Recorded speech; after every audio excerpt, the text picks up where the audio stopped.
Thank you. For our final story, we're going to cross to the other side of the island,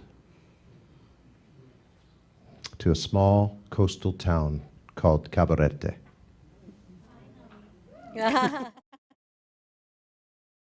Lonely Planet calls this one-time fishing and farming hamlet the adventure sports capital of the country, booming with condos and new development.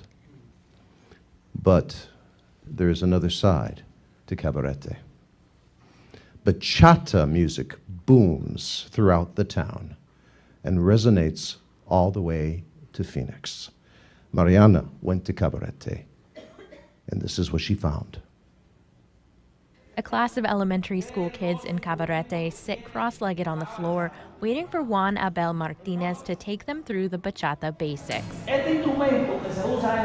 This instrument used in bachata is called the bongo. In addition to the bongo, there are 2 guitars and a Dominican metal instrument called the guira. It kind of looks like a cheese grater. Martinez calls for volunteers to demonstrate the dance steps that accompany bachata. 2 young girls giggle as they step from side to side in a step-together pattern.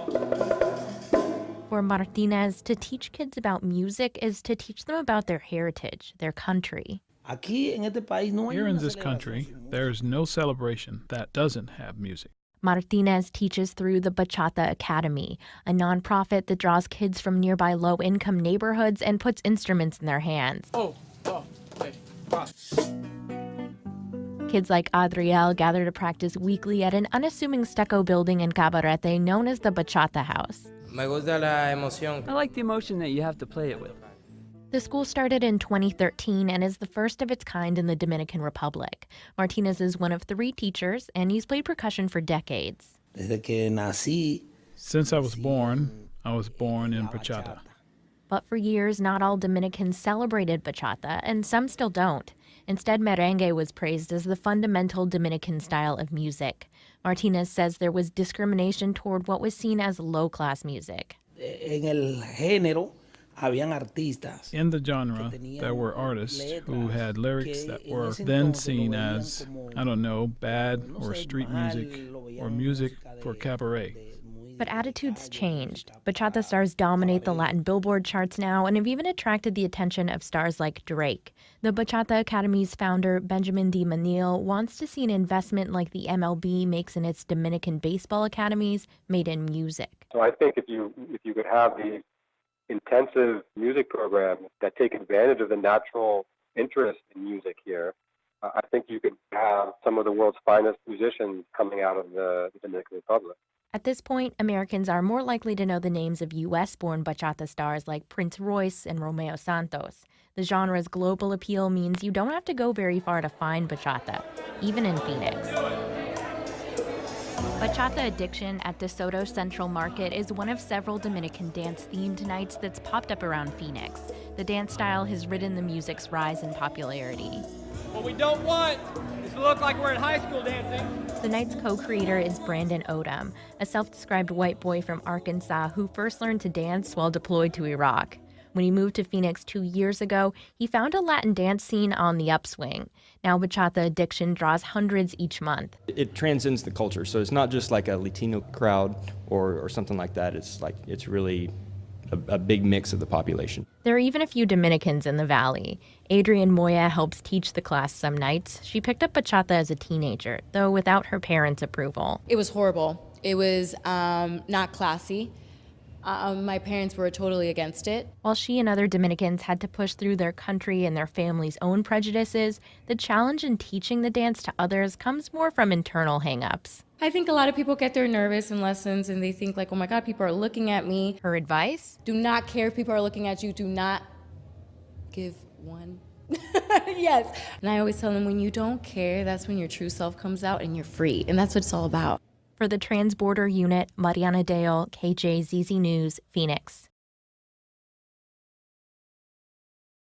We'll continue our discussion on bachata in just a moment. Just a reminder for those who are in our audience, if you have questions or comments about what you've seen this evening, please fill them out on a card, and Bill or Lou will get those to us. And if you are from the land of YouTube.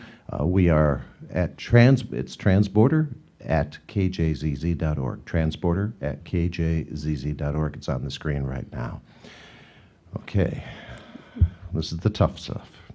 Maria, I know you're not a bachata fan. That's not true. That's not true. Argue with me. You're not, it's not true? I thought you said there's a big contention between the bachata people and the merengue people. Yeah, but we dance to anything. As you heard, we love music, and someone said every celebration in the Dominican has music. You don't even need a celebration to have music. When I go and spend time with my mother, just the way that she walks, it's like she has music in her head. There's a little swing to that. I like bachata, but growing up, what we danced was merengue.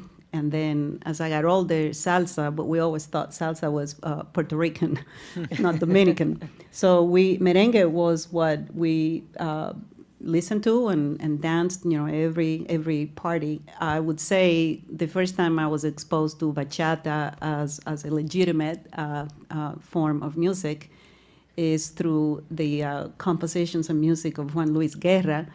Has a whole album, Bachata Rosa, and I think that's probably about 10 years ago. So before Prince Royce and Santos, I would give the credit to Juan Luis Guerra for bringing that back as a great form of music, that Dominican music. And now, of course, is in, and I think when you go back, you probably hear more bachata than you hear merengue now. But growing up, it was merengue, and I am a great merengue dancer. The record shows. The record shows. Lisa, when we were on the streets of Santo Domingo and our reporters and editor and you and I encountered a wedding reception, everything just kind of stopped for a moment. And you found yourself magnetically attracted to this wedding reception. What happened there? I wanted to crash the wedding. And so I made them all go with me, and there was actually a bodyguard standing out in front of the hall, and I said, please, por favor, podemos entrar? Can we just go and see the beautiful dancing? And he said, all right, go ahead. So I think he thought we were not very dangerous, but I watched them from the window, and they performed so beautifully for us at this wedding doing their bachata. So I took a little video, but it was amazing to watch. And so I promptly came home and signed my husband and me up for dance lessons so we could learn the bachata. Okay, Josh, your bachata story. I can't say that I have much, but in my role at the Diamondbacks, one of the things we do, we put together a media guide every year that the reporters use to kind of learn about players, including their likes and interests off the field. And so we used to, every time we'd go to guys in the off season and ask the Dominican guys, what can we put for your hobbies? Every kid from Arkansas is a hunter and fisherman, and then every kid from the Dominican loves salsa and merengue. And that was 15 years ago. And as time has gone on, you start hearing more and more guys talking about bachata. And then we would start, when you go to Chase Field and you see on the big screen, you see the players speaking on what our green screen. We usually have the room going with bachata music, and they come in and they've got this like vibe when they walk in, and it is the music in the Dominican truly just it just carries the day no matter where you go. It makes you move. I'm the self-proclaimed white boy as well, and I love it. You feel it, and it's the best. So we'll see you at the DeSoto soon. I will be there. I'm going to be signing up for lessons with Lisa and David. Very good. Thanks for that report, Mariana. We have questions coming in from members of